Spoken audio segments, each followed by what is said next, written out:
agriculture. So today I want to talk about breakfast. So breakfast is a huge opportunity for us to get some great food in us. Does it have to be the most important meal of the day? Not for all of us. The most recent research has shown for those of us that aren't hungry in the morning, not a lot of benefit for eating. If you can make it through most of the morning without having something to eat and your blood sugar is good and you're feeling great, then no wheel for it. I find that I don't have a big dinner, so I'm usually looking for a fairly substantial breakfast. I find my kids, when they wake up, my son's ready to eat pretty quick. My daughter takes a little bit of time, but they both need a decent sized meal, and breakfast does usually end up being one of the largest meals of the day. Then they have, in regular times if they're at school, they have a certain type of lunch. When they're with me during the day now, we have usually a lot larger of a lunch and usually a later lunch in the day, and then a very small dinner. So right ready to eat for the morning time. But breakfast, the thing that I really focus on for breakfast is fiber. And so we do a lot of fibrous type foods for breakfast. Sometimes we'll just have a really big yummy salad with a lunch of like warm beans or warmed vegetables in with kale or spinach with some sort of dressing, and it's just a really nice big meal salad, and that'll be breakfast, and it's really yummy. If we're used to looking for sweet for breakfast, it gets a little bit more difficult to think about salad for lunch, but you can make salads pretty sweet also. But you know, I'm asked often about what I feed my kids because we don't eat dairy or meat products, poultry, eggs, that sort of thing. And so they're like, oh, you know, like no waffles, no pancakes, you know, those sorts of things, where it's like, absolutely not. Pancakes are our staple. My kids love pancakes. But when I look at pancakes, again, it's the opportunity of fiber. Fiber is something in which we are mostly deficient in. You know, a lot of us think about protein and where does our protein come from and how much protein we get. 98% of all North Americans get more than enough protein that they need. They actually have an excess of protein. That's a whole different thing. But fiber is something that most of us are ridiculously deficient in. And fiber does a lot of tremendous things for your microbiome, for your gut health and how you digest food, and the benefit of that you can get from all the different types of foods that you put through your body. And fiber is what your microbiome, what your gut bacteria actually feed off of. And if you don't eat fibrous foods, they don't get nourishment. You may be nourishing your body to a sense, but really you're not allowing your gut to perform to its best ability. And that comes from simply adding fiber, and fiber is so easy to get. It comes in so many whole foods, especially plant-based whole foods. So pancakes, for me, is about, okay, I'm gonna make pancakes. We're gonna do a simple pancake that doesn't have a lot of nutrients in it, and we're probably gonna put some maple syrup on it to add some sugar to that my kids love, and like I love a good pancake. So if there's one thing that I can do with a pancake, I can make it really fibrous. So how do I do that? What I'm gonna start with is using foods that are fibrous. We've got banana, lots of fiber. We've got flaxseed, a ton of fiber, and omega-3 in here. And this is actually a lot of my kids in smoothies and pancakes is where they get a lot of their omega-3s. And then we've got gluten-free oats, so a ton of fiber in oats. And those are our main ingredients. We also have almond milk that's freshly pressed. We've got some buckwheat flour also. It's ground, but it's sprouted buckwheat flour, and then a little bit of baking powder. So those are our main ingredients. We're not adding any sugar because I find that we just don't need sugar in this. You're gonna put maple syrup or whatever. You can use and keep nice ripe bananas. That's definitely a trick of adding some nice depth of flavor, is making sure that your bananas sit around to a point where like this.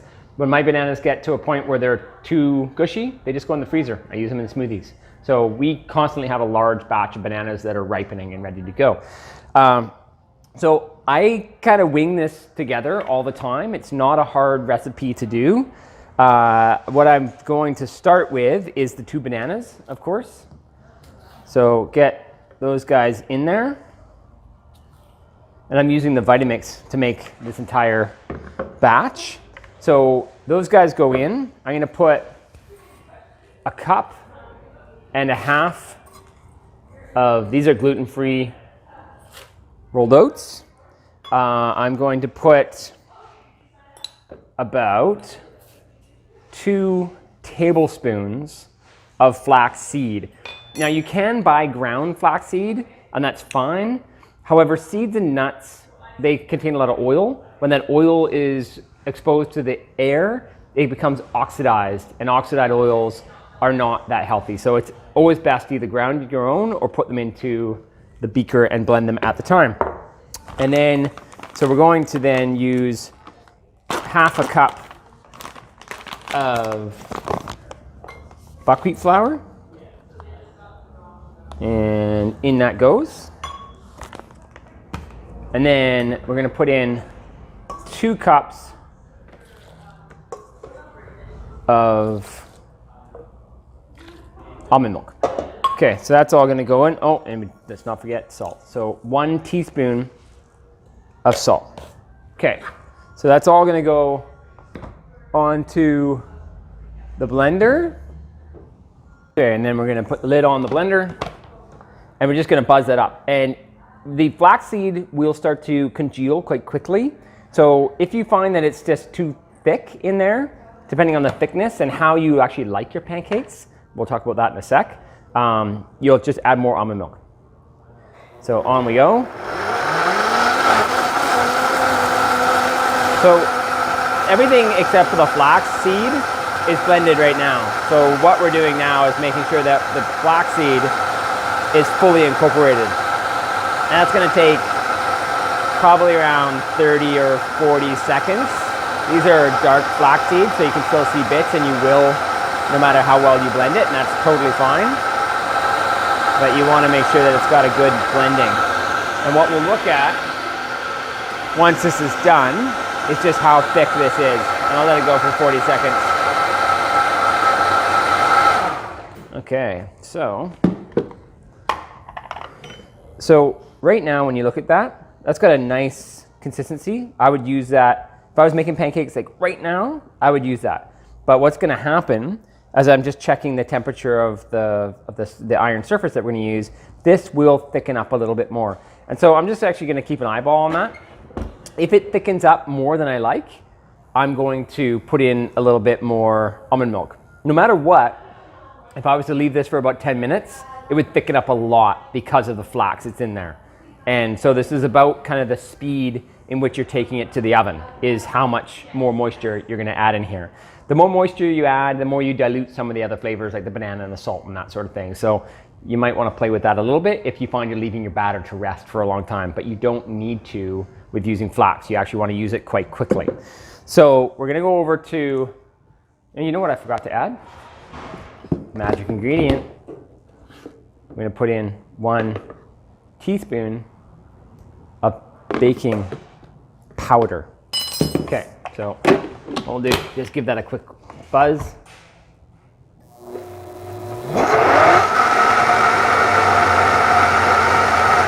Okay, quick buzz done. Now we're gonna go over to our cooking surface. I'm using a large griddle, nice double burner griddle. I'm using a little bit of grapeseed oil on here. I've got it just over half, so I've got it on a 6. I find it's really important to do this at a medium-ish temperature. Don't get impatient. I find that just this kind of batter won't cook through like an egg batter would, how the egg cooks so quickly.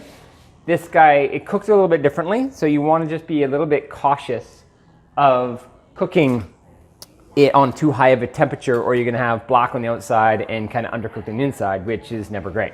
So now I'm going to grab my mixture. This has been on for at least 5 minutes so far. So my mixture's looking pretty good. Again, if I wanted to, I'll show you what they're going to look like when they're going to come out. So that's a really nice kind of thickness from what I like and what I find my kids like. So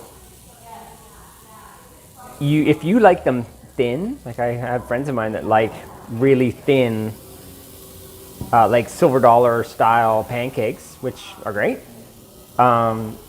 then add more liquid. It's as simple as that. I find it becomes a little bit more tricky because they're a little more fragile.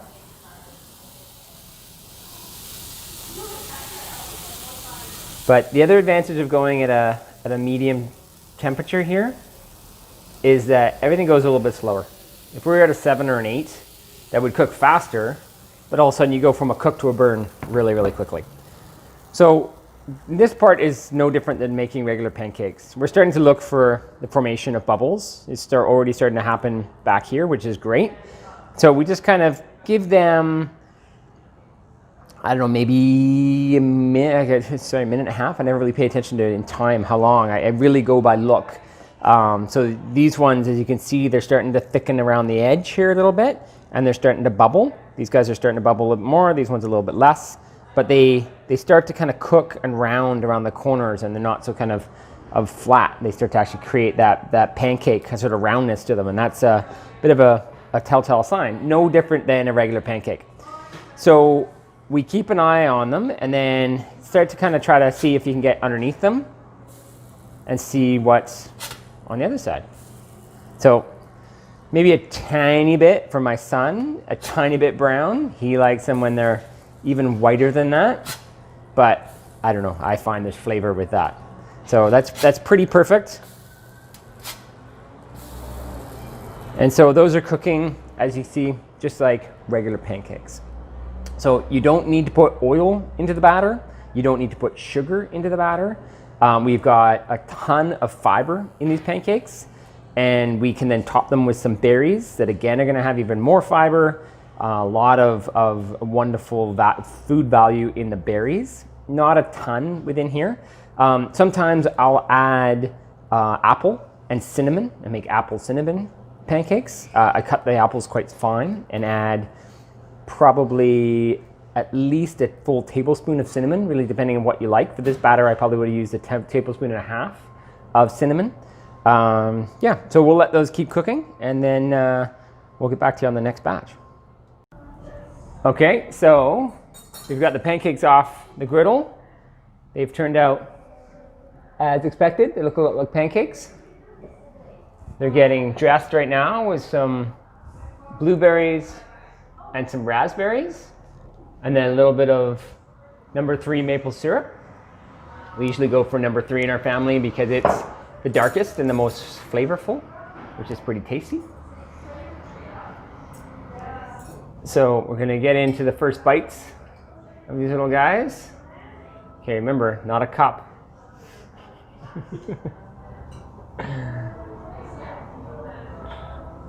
So, pancakes, my girl? They're good? They're really good.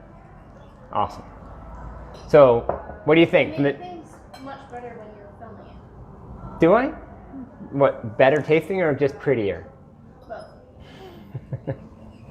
So, my girl usually comes down from her bed 45 minutes or half an hour after these are made, so she's eating them usually cold and not right off the griddle. So, the complaint of the taste is, I think, more about the eater than the maker. So, little guy, what do you think? Good. Yeah? Okay. So there you go. Nice and simple, fiber-filled, simple, gluten-free, dairy-free pancakes. The gluten-free thing is really not that big of a deal. If you use gluten oats and you use a whatever sort of flour, the issue here is really putting in the flax seeds. The flax seeds are a main benefit. So they replace the egg and they add a huge amount of fiber where there's no fiber in eggs whatsoever. So they're fiberless, and this has fiber in it. So this is what we try to make as the healthiest pancakes we can make. So thanks for watching.